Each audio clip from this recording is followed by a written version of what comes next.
Y el fortalecimiento de los múltiples procesos ministeriales que ofrecen espacios de diálogo político con un abordaje interdisciplinario y oportunidades de cooperación e intercambio de lecciones aprendidas para impulsar un desarrollo sostenible e inclusivo en temas como educación, género, corrupción, migraciones, entre otros.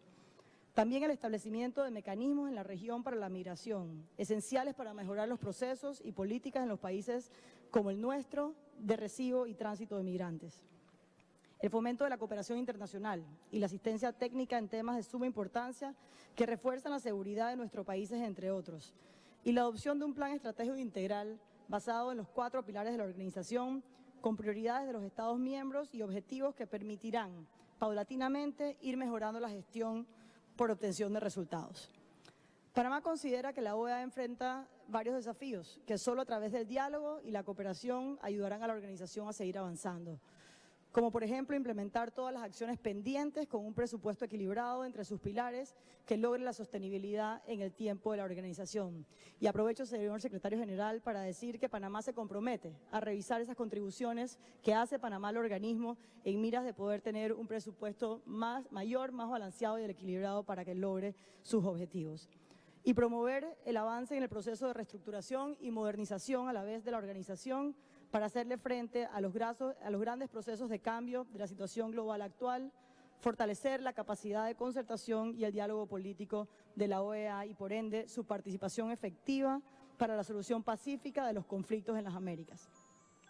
Panamá considera también que la OEA enfrenta oportunidades de seguir fortaleciendo y adecuando su agenda a la nueva realidad internacional, ayudando a los países a implementar la Agenda 2030 para el desarrollo sostenible, atrayendo la participación de observadores permanentes de la organización que nos aporten su experiencia técnica e intercambio de buenas prácticas, promoviendo la cooperación mutua y el intercambio de experiencias, visibilizando las buenas prácticas de los Estados miembros. Y en ese sentido, Panamá pone a disposición el Centro Logístico Regional de Asistencia Humanitaria para todos los países del Caribe y de la región como mecanismo valioso para fortalecer la coordinación de la asistencia humanitaria en la región y aportar a los mecanismos de cooperación con que cuenta la Organización para la Reducción de Riesgos de Desastres en nuestra región. Y actualizando su agenda de trabajo, asegurando la participación de la ciudadanía y de la sociedad civil organizada en la toma de decisiones de los gobiernos para fortalecer así sus mecanismos de transparencia y rendición de cuentas en la gestión pública. No menos importante, señor presidente, tenemos la oportunidad, siendo este el foro para promover el diálogo y la concertación, que logren fortalecer la democracia y el Estado de Derecho en los países de nuestra región.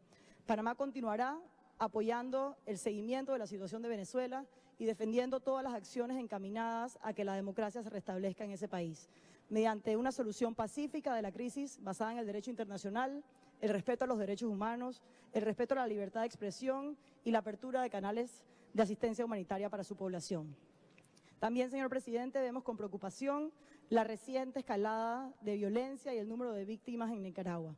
Y hacemos un llamado a ese pueblo para optar una salida pacífica de la actual crisis. Finalmente, señor presidente, el gobierno de Panamá desea ser extensivo a los gobiernos de la región y a los jóvenes de los países miembros de la OEA con el fin de que participen en la 34ª Jornada Mundial de la Juventud, evento que organiza la Iglesia Católica en nuestro país y que se celebrará del 22 al 27 de enero del 2019. Muchísimas gracias. Muchas gracias, señora vicecanciller. Ofrezco la palabra al señor canciller de Venezuela. Usted tiene la palabra, canciller Reaza.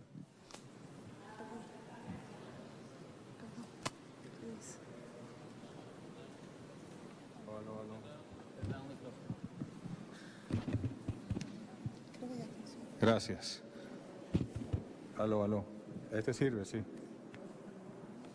Bueno, permítanme leer. Primero, solidaridad con Guatemala. Le expresábamos ayer a la canciller Sandra Jovel la disposición del gobierno bolivariano de Venezuela de apoyar con lo que podamos apoyar. Siempre estaremos dispuestos.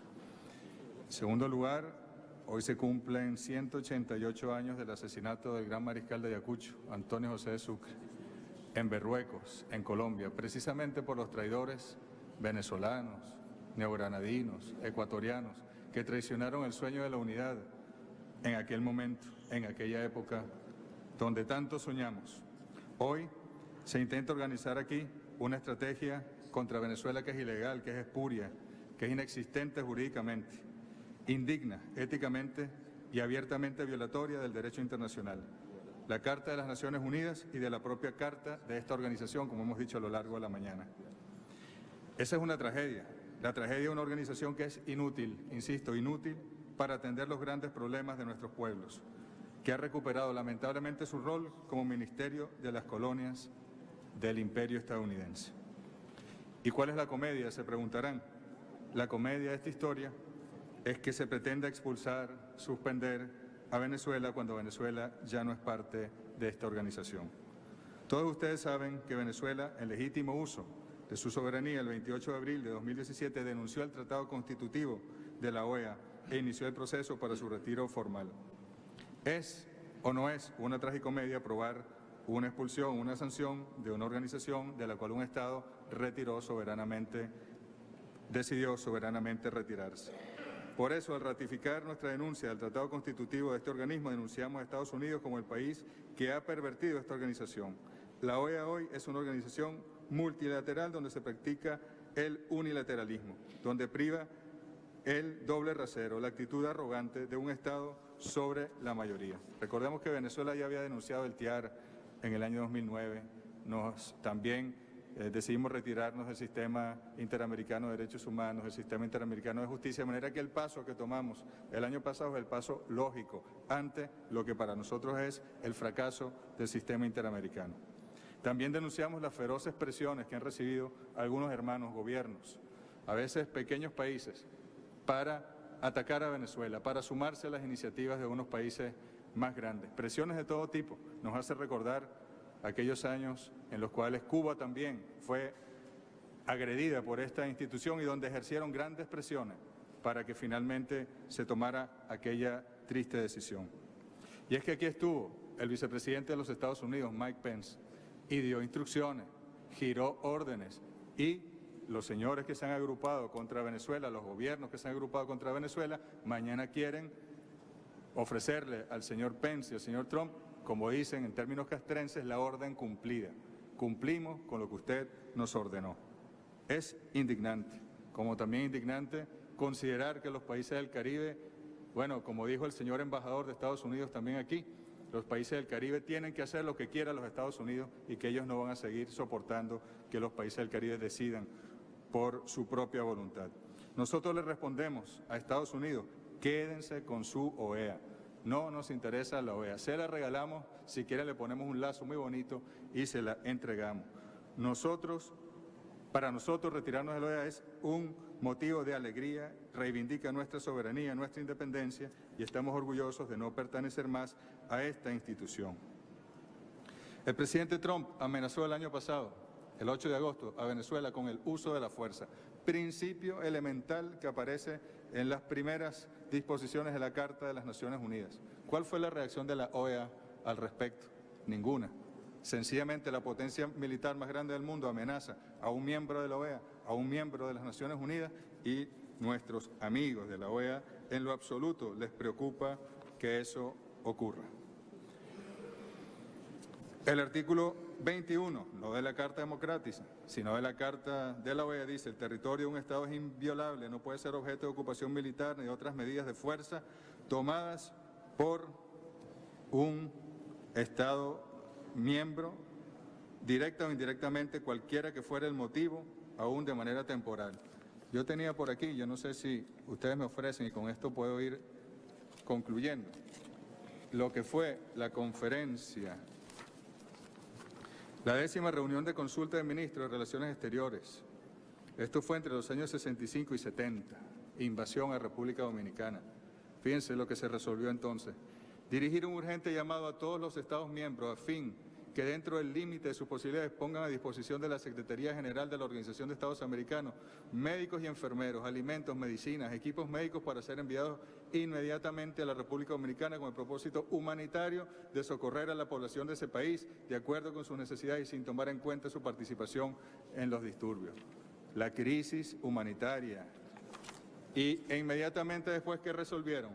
Solicitar a los gobiernos de los Estados miembros que así lo deseen y estén en condiciones de hacerlo, que dentro de sus posibilidades y en la medida en que puedan hacerlo, suministren a la Organización de los Estados Americanos contingentes terrestres, navales, aéreos, de policía, a fin de formar con ellos una fuerza interamericana que funcionará bajo la autoridad de esta 10ª reunión de consulta. ¿Qué fue aquello?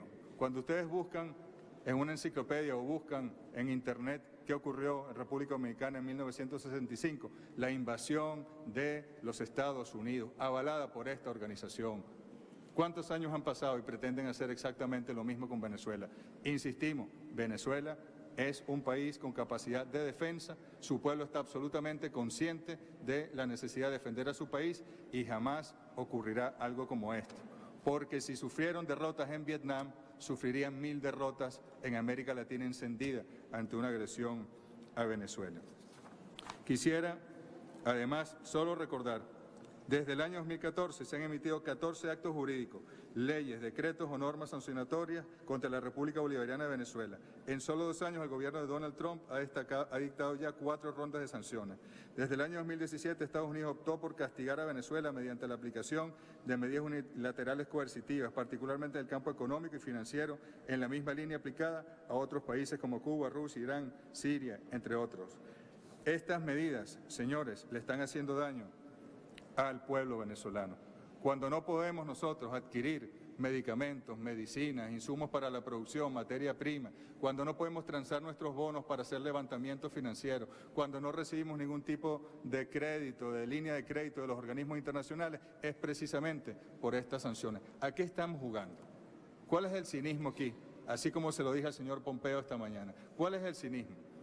Quieren ahorcar, quieren asediar, quieren aislar a Venezuela y luego entonces dicen, no, vamos a mandar ayuda humanitaria para Venezuela. Todo eso es una mampara, es un disfraz para justificar una agresión a Venezuela.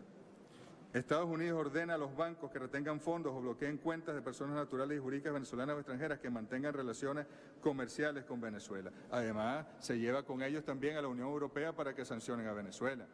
Las medidas de Washington y sus aliados internacionales contra la República Bolivariana de Venezuela provocan dolor y provocan sufrimiento.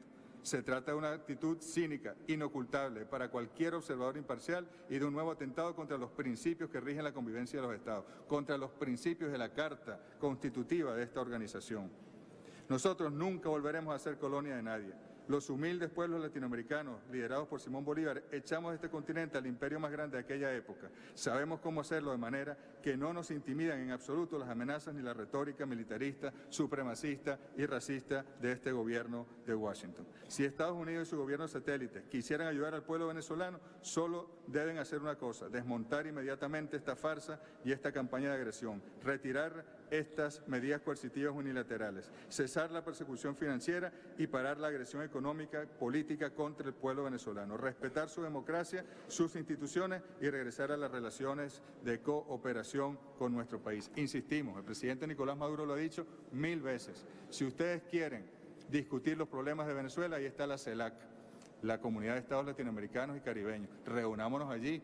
El presidente Nicolás Maduro defenderá la verdad de Venezuela en todos los aspectos y en todos los campos, pero no estén agrediendo a Venezuela. ¿Cuántos de ustedes, cuántos de sus presidentes han llamado al presidente Nicolás Maduro para preguntarle cómo ayudar, cómo cooperar, cómo solucionar? Es triste, de verdad, es triste. Seguiremos denunciando la construcción del ignominioso muro del señor Trump, aberración política y humana, engendro de una mentalidad anacrónica y antihistórica, como también la expulsión de los migrantes, la suspensión de los TPS que agrede a los pueblos de nuestra América. Este es el momento de la unidad de América Latina y el Caribe. Nunca había habido un gobierno sin máscara, imperialista, que agrediera como ha agredido, que insulte, como ha insultado a los pueblos de nuestra América, hasta con los insultos que no podemos repetir aquí. Este es el momento en el cual tenemos que cerrar filas entre nosotros, no entregarnos, queridos compañeros, queridos compatriotas de la patria grande. Estamos aquí en el principal salón de la OEA, así que es bueno recordar también a Simón Bolívar hoy, invocar su infinito ejemplo en la lucha por la independencia y la libertad de nuestros pueblos, su visión de futuro. Por eso, quiero aquí cerrar con una cita del libertador Simón Bolívar, que es esperanzadora, y por lo que hemos luchado nosotros. La paz será mi puerto, mi gloria, mi recompensa, mi dicha y cuanto me es precioso en el mundo. Esto lo dijo el Libertador el 23 de julio de 1820. Y Venezuela, al salirse de la OEA, estamos contando los días, al salirnos de la OEA, estaremos garantizando la paz de nuestro país. Muchas gracias.